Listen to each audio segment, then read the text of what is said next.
Hello, très heureuse de te retrouver ce matin dans le cadre de notre Congossa. Oui, l'homme est un être à la base sociable et nous avons besoin d'interagir ou alors de dialoguer avec les autres pour avoir un équilibre psychologique et même social. Et pour y arriver, nous avons besoin d'avoir des amis. Oui, pendant plusieurs semaines, nous allons parler de la thématique sur l'amitié. Et justement, dans le cadre de notre face-à-face aujourd'hui, je vais répondre à 3 questions qui m'ont été posées par des jeunes comme toi sur qu'est-ce que l'amitié? Comment bâtir des amitiés solides et sur comment reconnaître de bons amis. Es-tu prêt pour démarrer notre Congossa du jour? C'est parti!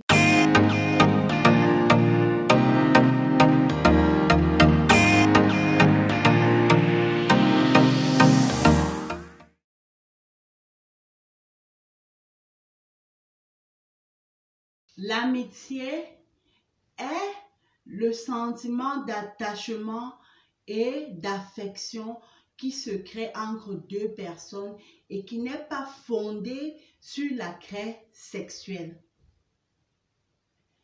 L'amitié est donc caractérisée par l'attachement, par la bienveillance, par la courtoisie, par la gentillesse et également par la sympathie. Pour qu'on parle d'amitié, je tiens à ce que tu retiennes ceci.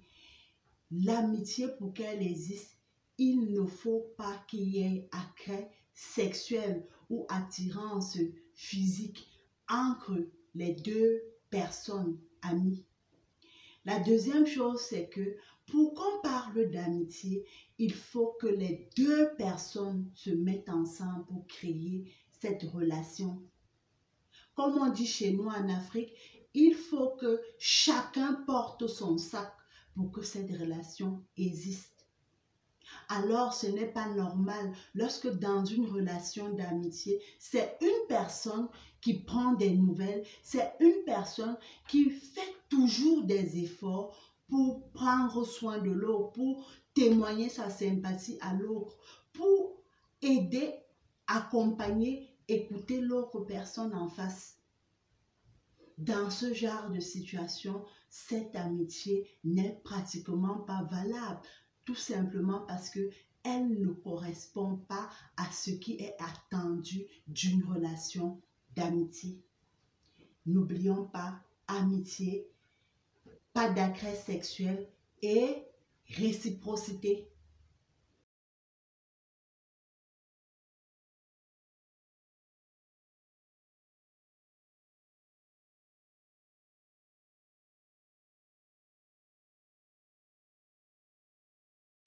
Tous les jours, à l'école, au marché, au quartier, sur les réseaux sociaux, nous avons des personnes avec qui nous voulons être des amis, mais également des personnes qui souhaitent que nous devenions leurs amis.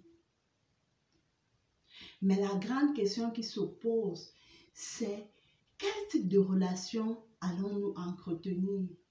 Ou encore, comment bâtir des relations d'amitié solides? Pour moi, pour bâtir des relations d'amitié solides, cela repose sur 5 principes. Le premier principe, c'est d'avoir une bonne connaissance de soi. Oui, on ne le dira jamais assez, la confiance en soi, l'amour de soi, c'est quelque chose de très important. Et dans cette confiance et cet amour de soi, on finit par développer une très bonne connaissance de soi. Cette connaissance de soi est très importante. Pourquoi? Parce qu'elle te permettra de connaître quel type d'amis tu recherches. De connaître quel type d'amis tu recherches. Et ainsi, tu pourras faire le tri entre toutes ces relations qui te sont proposées, car il faut savoir qu'il est très important de choisir les personnes que nous mettons autour de nous. On peut parler avec tout le monde, on peut discuter, échanger avec tout le monde, mais lorsqu'on parle d'amitié, c'est plus sérieux que ça. Il est très important de choisir les personnes avec qui nous serions, les personnes qui seront autour de nous, car comme on le sait, ces personnes ont une influence capitale sur notre vie, ou ont une influence capitale sur la manière dont tu te verras plus tard. La deuxième chose qui est pour moi également très importante, c'est la vérité. Plusieurs jeunes, lorsqu'ils veulent être avec des amis, ils finissent par ancrer dans un rôle. Ça veut dire pour paraître bien devant cette personne, la personne ment, la personne n'affiche pas réellement qui elle est, tu n'affiches pas réellement qui tu es.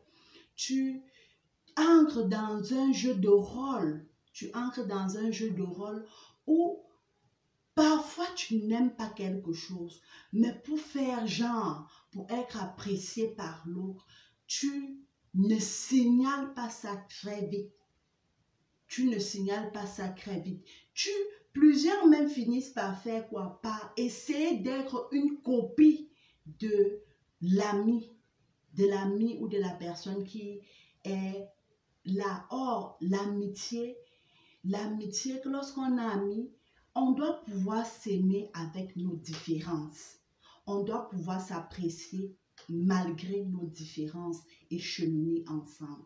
La troisième chose pour moi qui ressemble un peu au deuxième aspect qui est la vérité est l'authenticité.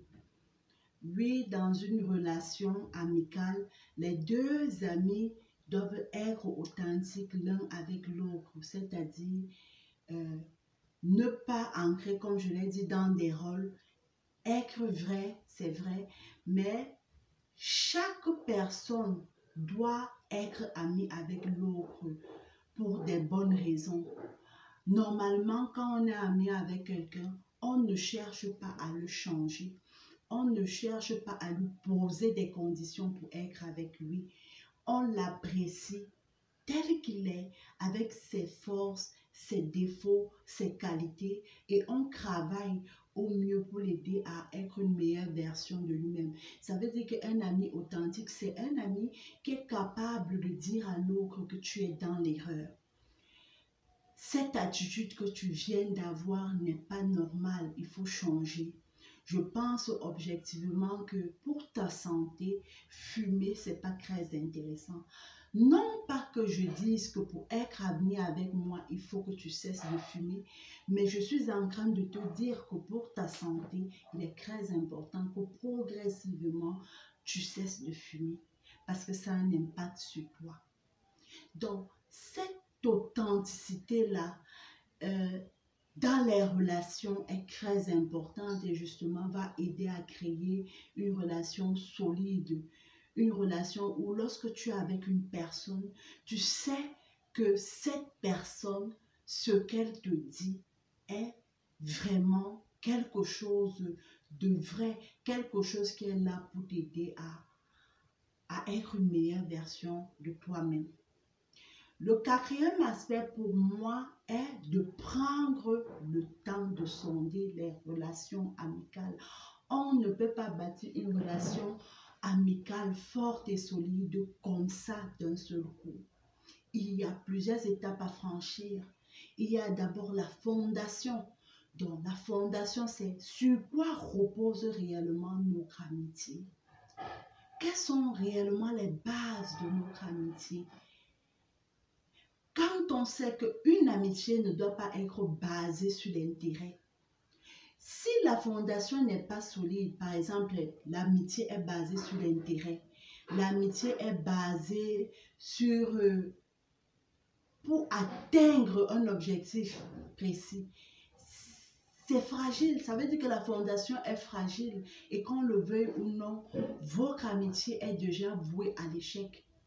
Pour être sûr de la personne que l'on a en face, il faut prendre le temps de sonder la relation. Ça veut dire pas très vite se dévoiler, c'est vrai, mais il faut également prendre le temps de construire cette relation.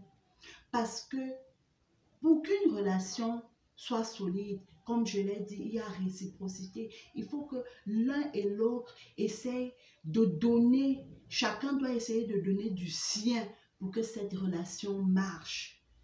Chacun doit disponibiliser son temps, l'écoute, comment dire ça, avoir des moments de qualité, être là pour l'autre dans les bons et dans les mauvais moments, soutenir l'autre quand il a besoin, conseiller, consoler, aider.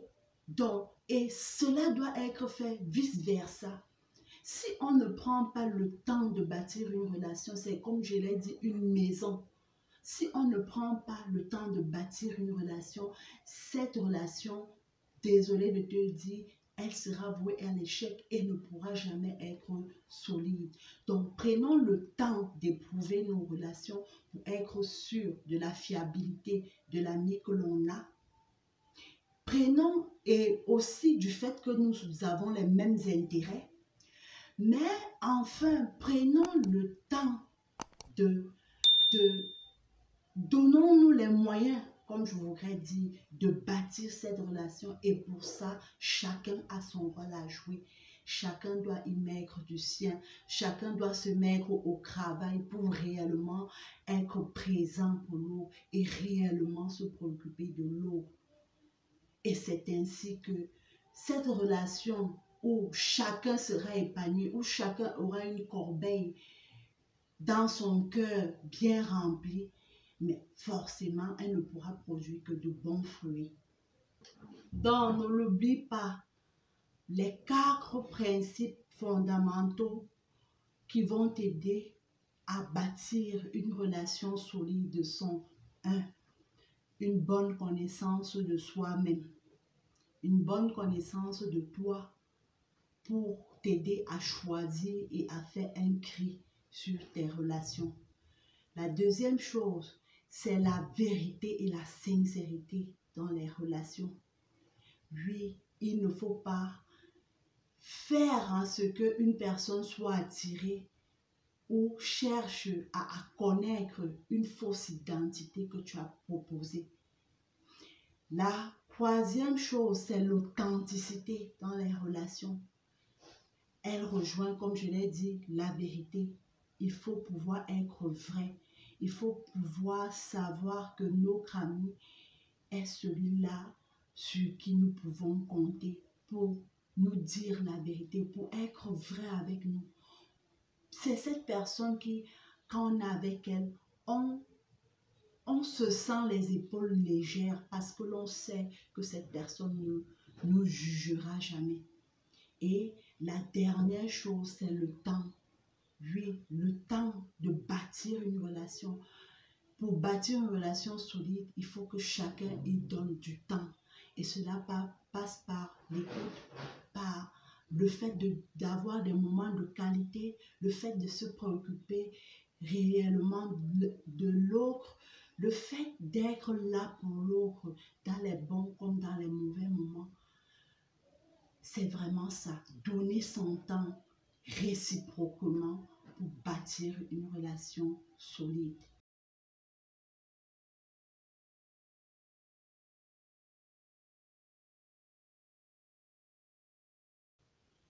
La question qui est celle de savoir comment reconnaître des vrais amis est une question qui préoccupe vraiment tout le monde.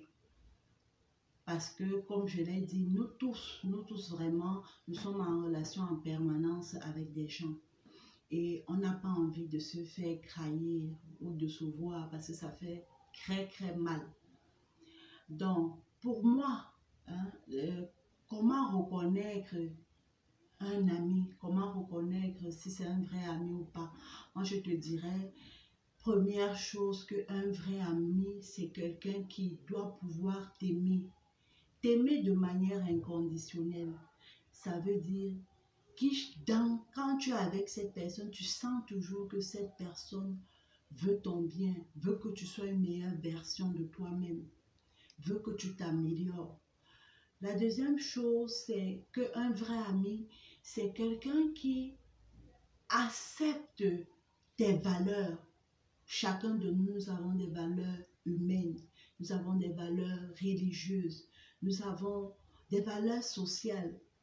Alors, un vrai ami, c'est celui-là qui ne te jugera pas sur tes valeurs, mais qui acceptera cela et qui sait que peut-être s'il y a des divergences, ces divergences-là ne vont pas vous éloigner l'un l'autre. Un vrai ami, tout simplement, c'est quelqu'un qui va respecter tes valeurs religieuses, qui va t'amener à respecter tes parents, à respecter les règles de la société.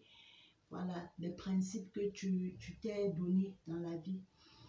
Ensuite, un vrai ami, pour moi, c'est quelqu'un qui est capable d'être avec toi, même si vous avez des différences sociales, des différences au niveau de la réussite. Voilà. Parce que quand tout va bien, ça va.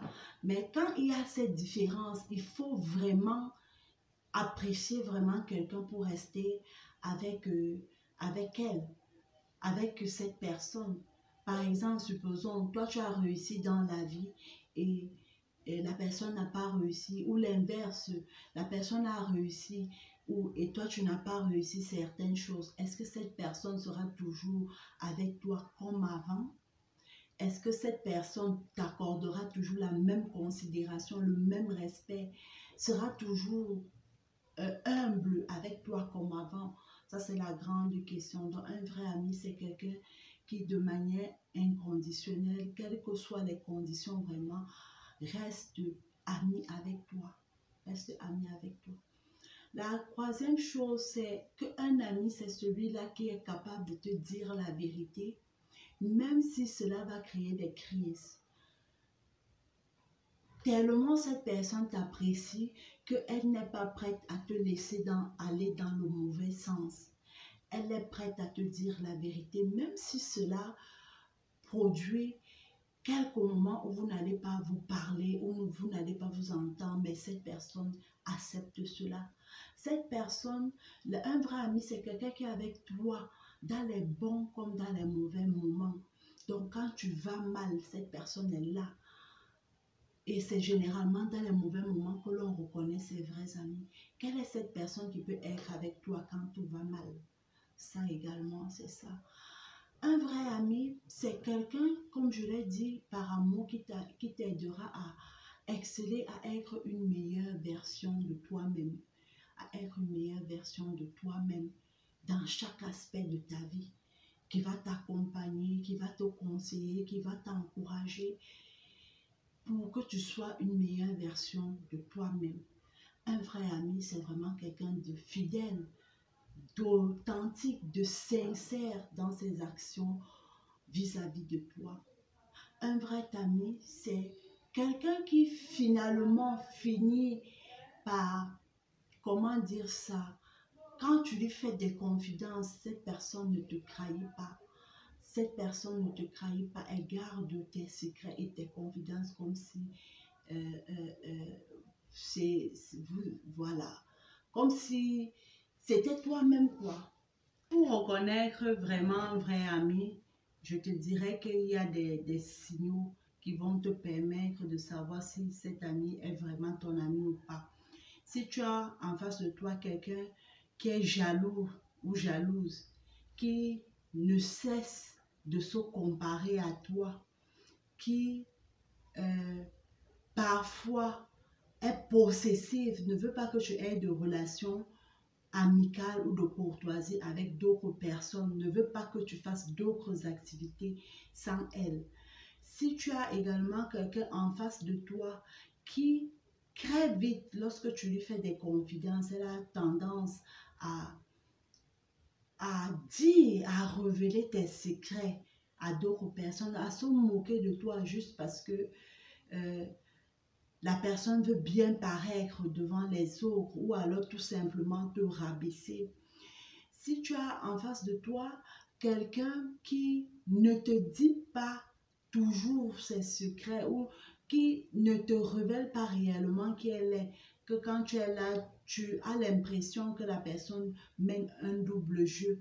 Quelqu'un qui est avec toi pour un intérêt, soit parce que tu as beaucoup d'argent, soit parce que tu as beaucoup d'influence, soit pour un intérêt, quel qu'il soit, parce que tu maîtrises mieux les maths ou etc.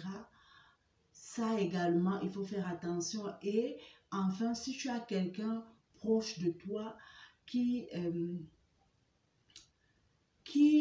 te fait du chantage émotionnel pour que tu lui rendes un service ou alors parce qu'elle veut quelque chose, méfie-toi. Ça, c'est vraiment des signes qui montrent que ce n'est pas un très bon ami. Un véritable ami sera reconnu dans ta vie par vraiment son authenticité, sa présence infaillible proche de toi dans chaque situation, par le fait que cette personne ne veut pas te faire changer, ne veut pas que tu sois autant pour moi une copie d'elle-même. En fait, tous ces éléments que je t'ai présentés avant et tous ces signaux d'alarme que je viens de te présenter te permettront de connaître finalement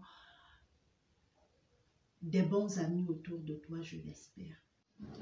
Nous sommes arrivés au terme de ce face-à-face. J'espère t'avoir aidé à mieux comprendre qu'est-ce que l'amitié, comment bâtir une amitié solide et comment reconnaître un bon ami. Tu me laisseras en commentaire qu'est-ce que tu penses sur mes analyses et tu pourrais également donner ton avis sur la question qui sait, comme on le dit, deux va mieux qu'un.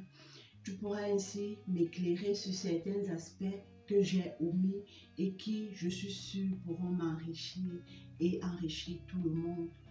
J'espère que tu as aimé passer ce moment avec toi. Pour moi, c'est toujours un réel plaisir d'être avec toi.